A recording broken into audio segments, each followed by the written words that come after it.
News on Budget 2020 to 2021. Heading: Ambitious, yet the right chord struck. Finance Minister Mustafa Kemal tabled the budget proposals for the fiscal year 2020-21 in Parliament on Thursday as the COVID pandemic continued to wreak havoc on life and economy. His budget presentation coincided with some key economic figures such as revenue earnings, export receipts and remittance inflow taking an ugly look. The projection about global economy plunging into severe recession has only intensified worries. The ongoing situation is an unusual one and it necessitates unusual measures, but the finance minister, barring certain deviations, has stuck to the old way of presenting a budget that many may find highly ambitious under the prevailing circumstances. Taxpayers, both individual and corporate, will certainly cheer the tax relief offered in the budget, but prospect of achieving the tax revenue target set in the next year's budget remains very much clouded. The shortfall in tax revenue receipt during the outgoing fiscal has been substantial. Achieving a tax target of TK 3.30 trillion during the next fiscal, by all counts, seems impossible because of the uncertainty triggered by the pandemic. However, a major improvement in tax revenue collection is possible only if the tax administration implements on an urgent basis some reforms that have been pending for long. But that would be too much to expect right at this moment. The size of the proposed budget is bigger by TK 660 billion from the revised one for the outgoing fiscal, and the deficit has been estimated at 6.0% of the gross domestic product, GDP. Most part of the deficit will be met through borrowing from foreign sources and domestic banks. The plan to borrow nearly TK 850 billion would put additional pressure on banks that are already burdened with the number of relief packages announced for various sectors of the economy. However, the finance minister has set a few priorities right. Fighting COVID is, obviously, one that deserves the topmost priority. The government, according to Mr. Kemal, has prepared a comprehensive plan that includes four main strategies.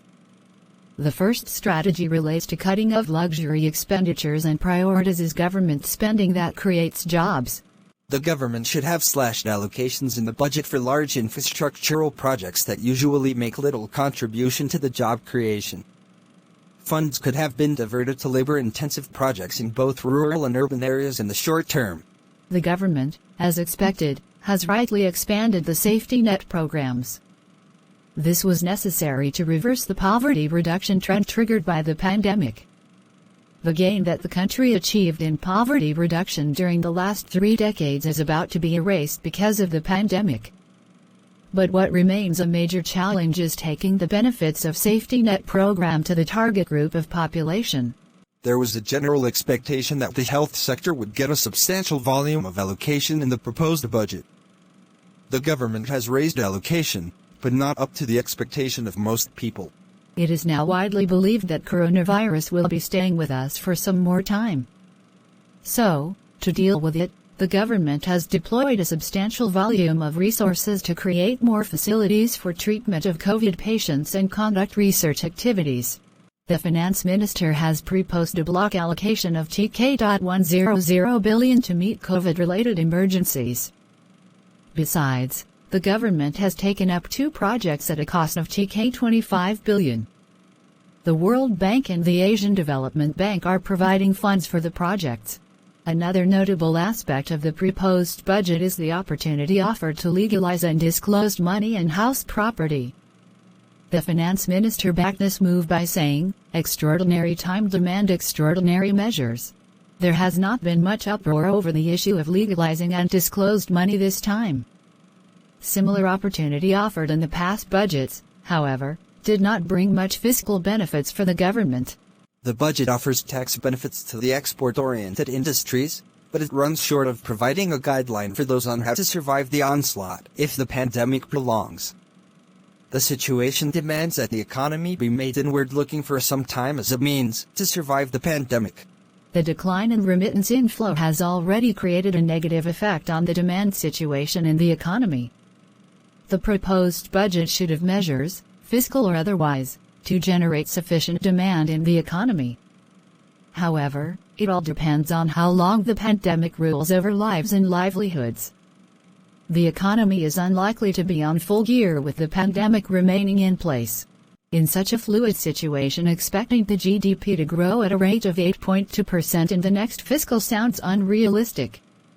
The economy will surely rebound if the pandemic could be brought under control or stopped. But it all depends on successful development of a vaccine and its availability in Bangladesh. In fact, none is certain about it at this moment. The prices of imported onion, honey and industrial raw materials, tobacco items, disodium sulfate, lightning arrestor, dredger, furniture and industrial salt may go up in the upcoming fiscal year. Cost of mobile phone usage, SIM card, imported handset, ticket of air-conditioned launch, fare of chartered plane and helicopter, cosmetics, and car and Jeep registration are also poised to rise. Ceramic sink basin, imported frozen cuts and offal of fowls, dredger, self-tapping screw, threaded nuts of iron/steel, inkjet refill in injectable form, aluminium alloy wire, lightning arrestor and artificial guts, sausage casings will also increase in prices. The price rises will have an upward adjustment of taxes proposed in the budget, which was placed in Parliament on Thursday, for fiscal year 2020 to 2021. On the other side, prices of soybean oil cake, gold, table cutting machine, hand-operated sprayers for agricultural use, tire used on agricultural tractors, parts of solar-powered lantern or lamps, industrial racking system, furnace oil, detergent, raw materials for steel and poultry feed may go down. Local medical products like coronavirus test kit, personal protective equipment, surgical mask, face mask, medicine to treat COVID-19, hand sanitizer, local mustard oil, imported gold, fridge, air conditioner, detergent, sanitary napkin and diaper may also fall in prices. Also, LPG cylinders, soya protein concentrate used in poultry, concrete, paraffin wax, solar battery, potato flakes, maize starch, agricultural machinery such as power reaper, power tiller, operated seeders, combined harvester, rotary tiller, refractory cement for steel industries and photographic plates will be cheaper. Locally manufactured router, printed circuit board, solar battery and cotton yarn are also proposed to come cheap. Please do subscribe this channel and hit the bell icon to see videos at first.